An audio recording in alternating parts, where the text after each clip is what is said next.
Hello, hello, hello, and a massive hello to everybody. Hope everybody's having a great day wherever you are, whatever you may be doing. This is 50 Pips, rocking and rolling here on the 24th of June, 2018. No trade calls, no recommendations, a response for their own stuff because we're here for educational purpose only. So, as we head into the last trading week of June, should be interesting. Again, a lot of geopolitical risk on deck.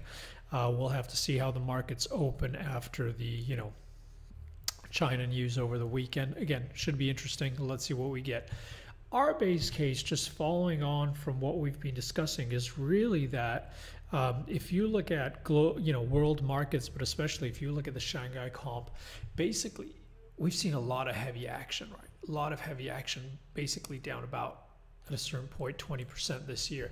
And the fact that this was holding so heavy, right, led us to believe that sooner or later all the geopolitical risk and this action was going to catch up with everything else, and especially the U.S. markets, and see a little bit of a correction. Now,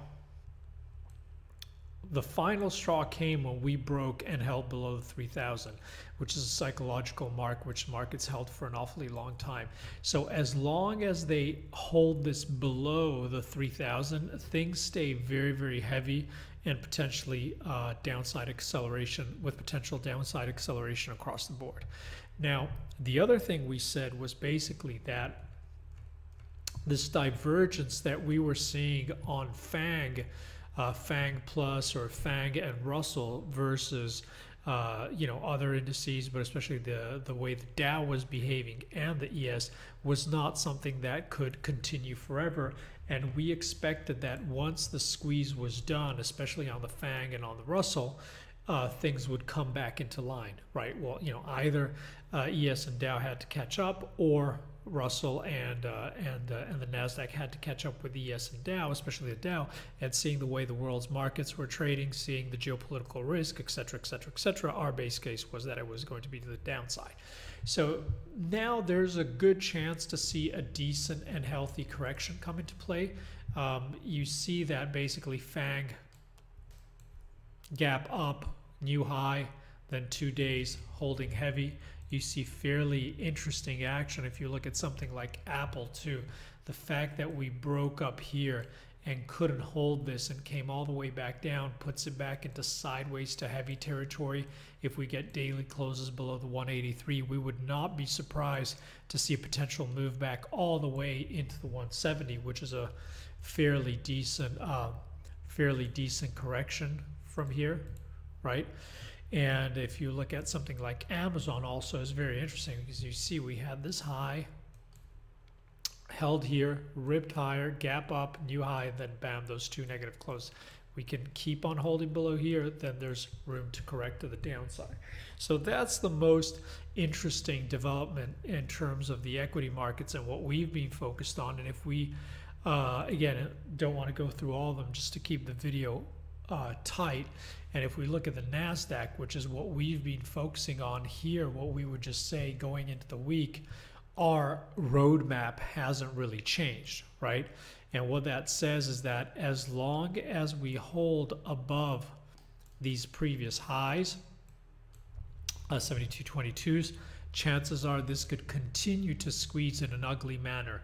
But as soon as we get, now that we've had this push above it, as soon as we can't hold above that 72.22s, our base case is that it's time for a little bit of a healthy correction. And the minimum correction we would look for is a move back into the 7,000 mark. Now, that will likely hold the key for the rest of the week or for intraday action. That's possible bounce zone, also possible shallow correction for new highs, or break below for bigger correction, 6,800s or lower, depending on what happens. But really, the focus here now is going to be on any weakness, is that 7,000 mark. So again, very, very interesting action across the board. In terms of levels to the downside, if this rotation lower continues, as we've been saying on Twitter and on the blog, 27,000 attracts 2,700 attracts on the ES, and 24,000 attracts on the YM. Okay, now the other part of the puzzle, and again, I don't want to go into too much details because I want to keep the video short, but is the DXY. And what we talked about on the DXY was we were stuck in a range and there was no point to get excited to the upside, because as far as we're concerned, velocity of move inside range, ECB, FOMC shenanigans, as long as we didn't close above the 95.19s, we could not get bullish as long aggressively in terms of the bigger picture. And the base case is still that we're stuck in range. So the base case is expect to see defense of that range. And if you look at how we closed on the weekly, that was a good defense of that range. So going into this week, it doesn't change. We're still looking for the range to play out. And as long as this holds, what we're looking for is a move back into the 91.71s. Similar to the 7,000 on the NASDAQ, that's either the bounce zone or the drop for accelerated downside. In terms of accelerated downside, we'd be looking at 88.20s. And again, don't be confused about velocity of move inside range here. It could be very, very choppy and it may not mean an awful lot, but it looks like we're starting to see this correction, and that falls into place with all those, the majors we've been looking at. So our base case still is that on euro, we have to retest the opposite side of the FOMC range. So what we were saying repeatedly is that this level offered a very interesting asymmetric risk reward to get long for upside traction, as long as we broke below and we couldn't hold below it, right? So holding back above, and you see we're getting a lot of decent pops, and we said above here, then our base case is still that we have to test the opposite side of the ECB range. Now, there's a lot of interesting dynamics going on the longer term charts. We'll look at that maybe in some blog posts this week. But essentially what you want to focus on is, as long as this resistance support holds, right, this or any move down at the beginning of the week, path of least resistance is still to take out the opposite side of the ECB range, and that's fairly similar action to the other chart we posted. This is one of our favorite shorts on the blog and on Twitter on Friday too. Is that again the acceleration through this low on Swissy? We're looking for it to come to right back to the opposite side of this range.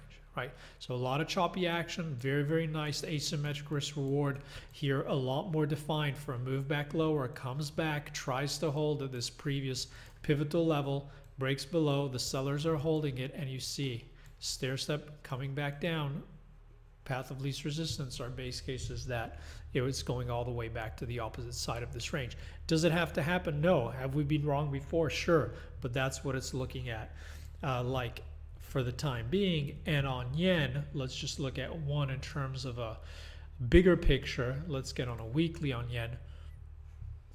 We're still chopping around, right? That's why we said, if you translate it back to that USD chart, don't get confused about velocity of this move. These charts we've been posting on euro and on Swissy, those are 1 hour charts. So those are intraday charts, intra-week charts. It's not the bigger picture. That's why here on yen, sure, our base case is still that it's trying to play out this downside channel, and we would not be surprised to see the 100. That's still what we're playing for.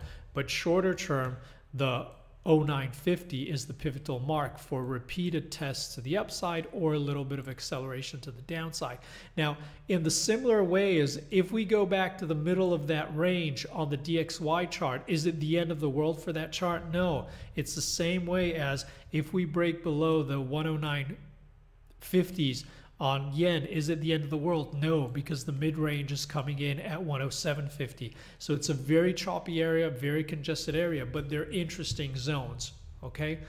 So that's pretty much what we're focused on this week. Hope that's helpful. Thank you so much for liking, for sharing. Always very happy, or at least it's good to see people enjoy the content. Hit me up on the blog, hit me up on Twitter if you want me to post any chart. Have a great week, and again, don't forget, end of month, end of quarter flows could be an interesting one. Have a great one. Take care. Bye-bye.